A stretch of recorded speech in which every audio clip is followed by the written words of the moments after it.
जैसा कि मैंने आपको इससे पहले वाले व्लॉग में बताया ही था कि शादी से कुछ दिन पहले हमने गांव में एक पारिवारिक कार्यक्रम रखा था जिसमें सब शामिल हुए। दरअसल ये कार्यक्रम हमने इसलिए रखा था क्योंकि मेरी शादी त्रियुगी नारायण मंदिर में होने वाली थी और वहाँ के नियमों के अनुसार विवाह में केवल सीमित परिवारजन ही शामिल हो सकते हैं। इसलिए मैं चाहती थी कि शादी से पहले अपने सभी प्रियजनों का आशीर्वाद लेकर ही इस नई यात्रा की शुरुआत की जाए। इसके बाद 24 जून को लगभग 17 घंटे की लंबी यात्रा तय करके हम पहुँच गए रुद्रप्रयाग उत्तराखंड। अगले 2 दिनों के लिए यहाँ हम रुके प्रकृति कॉटेज फाटा में। तो दोस्तों सबसे पहले तो ये व्यू देखो आप, कितना सुंदर है।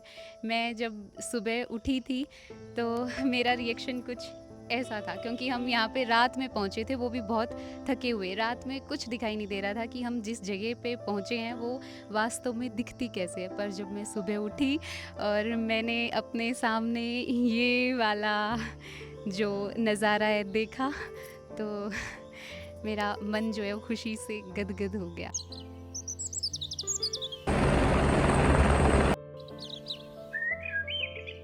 कितनी सुंदर जगह है ये। हेलीकॉप्टर से अगर हम जाते हैं 20 मिनट में वहाँ पर पहुँच जाते हैं केदारनाथ। उस तरफ तुंगनाथ है और यहाँ पे है केदारनाथ। मैंने लाइफ में पहली बार नेल्स करवाए हैं। कैसे लग रहे हैं बताना। ये जो सुंदर लड़का आपको दिख रहा है इसको काट लिया है, सांप ने तो नहीं काटा है, जोंक ने काट लिया है। लिया जी दवाई लेके आई हैं हम सुमित जी के लिए। 24 को हम पहुँचे और 25 को अमन जी और उनके परिवार के सदस्य भी यहाँ पहुँच गए। हाँ, मुझे पता है कि अमन जी के बारे में जानने के लिए भी आप बहुत अधिक उत्सुक होंगे। वैसे हमारा स्टे यहाँ था और उनका स्टे ठीक सामने वहाँ। मिठाई वर्षा जी प्योर हमारे यहाँ की।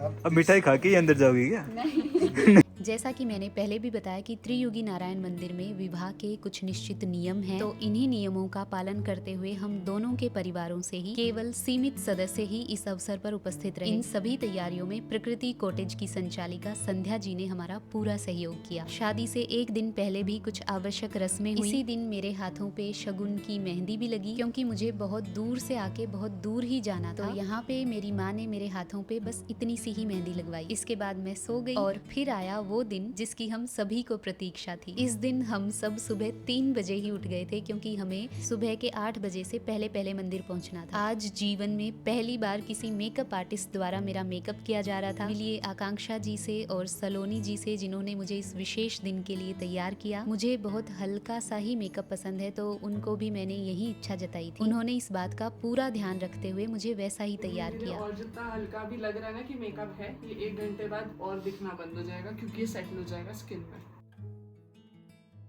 हमें बाहर निकाल रहे हैं आप हमें बाहर निकाल रहे हैं। यस सच में बाहर निकाल रहे हैं हमें हाँ आप। जी, एक ठंड में कपड़े दे दो गरीबों को। हमें बाहर निकाल रहे हैं लोग। गरीबों को कपड़े दे। सही है, हमारे साथ बहुत बुरा हो रहा है जो भी हो रहा है और इन सब से बदला लिया जाएगा इस चीज से। एक मेरा भी मेकअप करना पड़ेगा अब तो आपको। बिल्कुल गए जाओ। बारिश हो रही है बाहर तो बेटी को देखने के लिए एक्साइटेड हो गया। वो कैसे लग रहे हैं, पहला लुक उनका अब देखा है तब पता चलेगा ना। अभी तो तैयारी हो रही है, तैयारी चल रही है। मैं बहुत पतली सी ही हूँ। सारी ज्वेलरी और पूरी पोशाक पहनने के बाद मैं तो एकदम गुड़िया सी लग रही थी मुझे। वैसे तो फोटोज में आपने देख ही लिया है मेरे जीवन साथी को, पर मेरे चैनल पर मेरे वीडियोस में ये पहली झलक है मीत की। सबके तैयार होने के बाद कुछ प्रारंभिक रस्में हुई।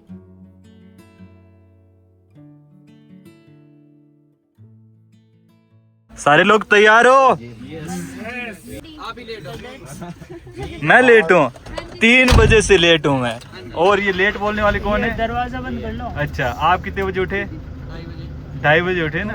अरे आप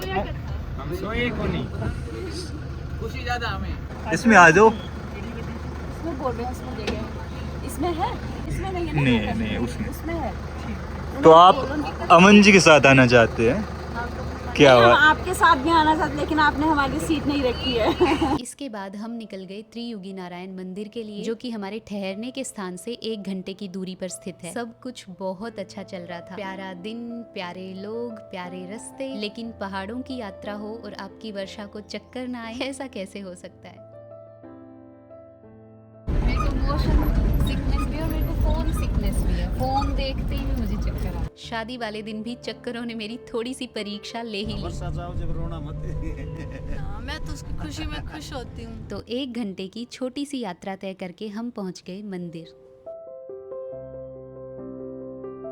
ये है त्रियुगी नारायण मंदिर, भगवान विष्णु को समर्पित एक दिव्य स्थल। मान्यता है कि इसी पावन स्थान पर भगवान शिव और माता पार्वती का दिव्य विवाह संपन्न हुआ था। कहते हैं कि उस विवाह की पवित्र अग्नि आज भी यहाँ अखंड धूनी के रूप में निरंतर प्रज्वलित है। इस मंदिर में आज भी उसी अग्नि के चारों ओर फेरे लेके शादी होती है। हमारा सौभाग्य है कि हमारी शादी भी इसी दिव्य स्थान पर संपन्न हुई।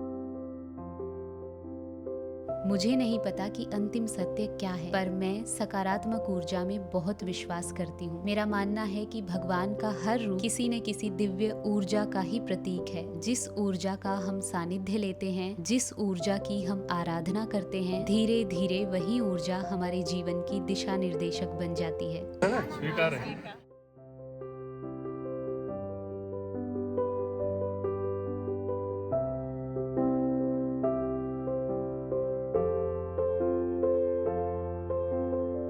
सत्य कहूँ तो दोस्तों, यहाँ बिताया हर पल मेरे लिए इतना सुंदर रहा जिसे मैं शब्दों में पिरो ही नहीं सकती। अब जीत गए हैं। ऐसी बेटी दी कि यहाँ के दर्शन करवाए। आंटी जी इमोशनल हो रहे हैं।